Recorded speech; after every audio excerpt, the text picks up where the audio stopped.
Sa gitna ng kanyang unti-unting pag-angat sa showbiz, napunta sa mas matinding atensyon ang pangalan ni Ali Alday dahil sa mga usap-usapan online na nag-uugnay sa kanya kay Paulo Contis.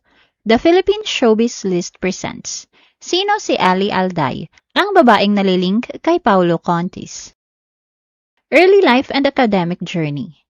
Si Alisa Toscano Alday o mas kilala sa showbiz bilang Ali Alday ay nagmula sa Pangasinan at lumaking pribado ang buhay. Siya ay nag-iisang anak ng kanyang mga magulang ngunit may 3 stepbrothers mula sa unang pamilya ng kanyang ama. Bagamat hindi siya lumaking malapit sa kanila dahil sa agwat ng edad at hiwalay na pamumuhay.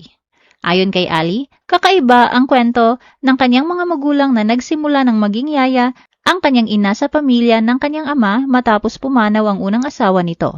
Nakalaunay na uwi sa pagmamahalan at pagbubuo ng pamilya. Lumaki siyang protected at nakatuon sa pag-aaral, kung saan naging consistent siya sa top ranks hanggang noong high school. Pumasok siya sa kolehiyo sa Baguio at kumuha ng medical technology sa St. Louis University, ngunit napagsabay ito sa pagsisimula niya sa showbiz.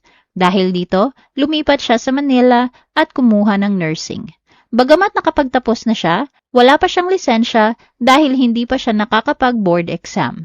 Ayon kay Ali, hinihikayat siya ng kanyang ama na kumuha na ng pagsusulit, ngunit mas pinili muna niyang mag-focus sa kanyang karera sa showbiz sa kasalukuyan. Pageant career. Bago pumasok sa telebisyon, nagsimula si Ali sa mundo ng pageantry kung saan niya nahasa ang kanyang kumpiyansa at stage presence. Sa katunayan, 6 o 7 taong gulang pa lamang siya nang magsimula siyang sumabak sa ganitong larangan. Mula sa school pageants hanggang sa mga lokal na kompetisyon sa kanilang bayan. Noong 2019, lumahok siya sa Mr. and Miss 100 Islands sa Pangasinan at kinilala bilang Miss Tourism, bukod pa sa pagkakapanalo ng Enquirer Banderas Choice. Ito ang naging unang malaking hakbang niya sa mas malawak na public competitions. Sumunod pa ang kanyang pagsali sa mga provincial pageants tulad ng Binibining Zambales, kung saan lalo niyang nahasa ang kanyang communication skills, personality at confidence sa harap ng audience at judges. Ang pinakamalaking tagumpay ni Ali sa pageantry ay nang makamit niya ang titulong Queen of the Pacific 2024 sa inaugural King and Queen of the Pacific pageant na ginanap noong December 2024 sa Kota Kinabalu, Sabah, Malaysia.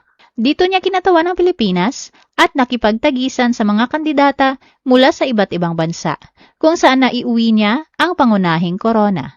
Dagdag pa rito, kinilala rin siya bilang Best in Resort Wear, isang espesyal na parangal sa kompetisyon. Ang panalong ito ang nagbigay sa kanya ng international recognition at nagbukas ng mas maraming oportunidad sa modeling at entertainment.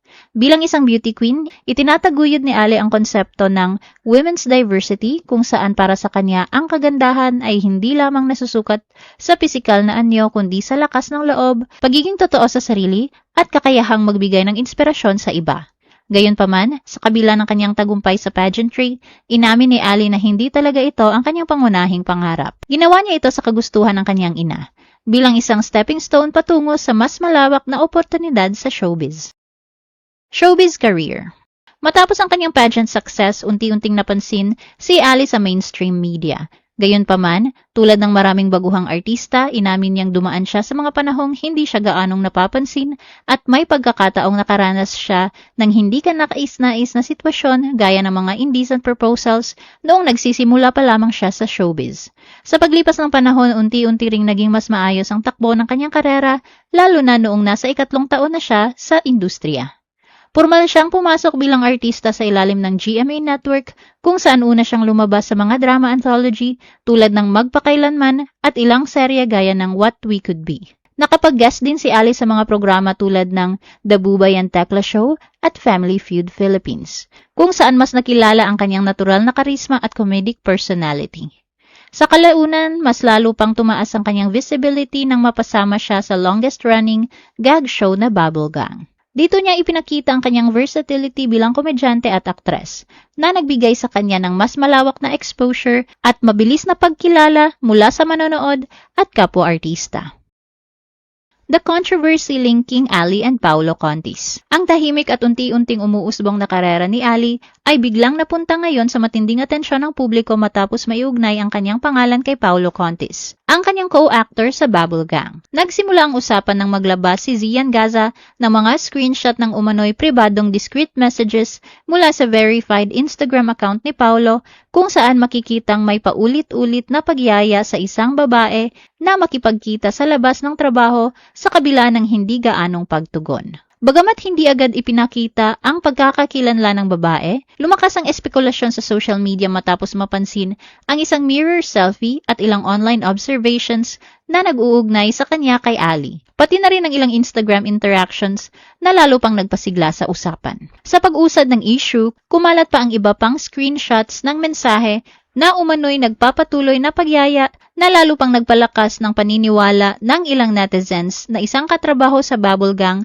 ang tinutukoy. Kalaunan, tuluyang pinangalanan ni Zian si Ali sa isang Facebook post na may kasamang mga larawan mula sa Bubble Gang at screenshots ng DM exchanges.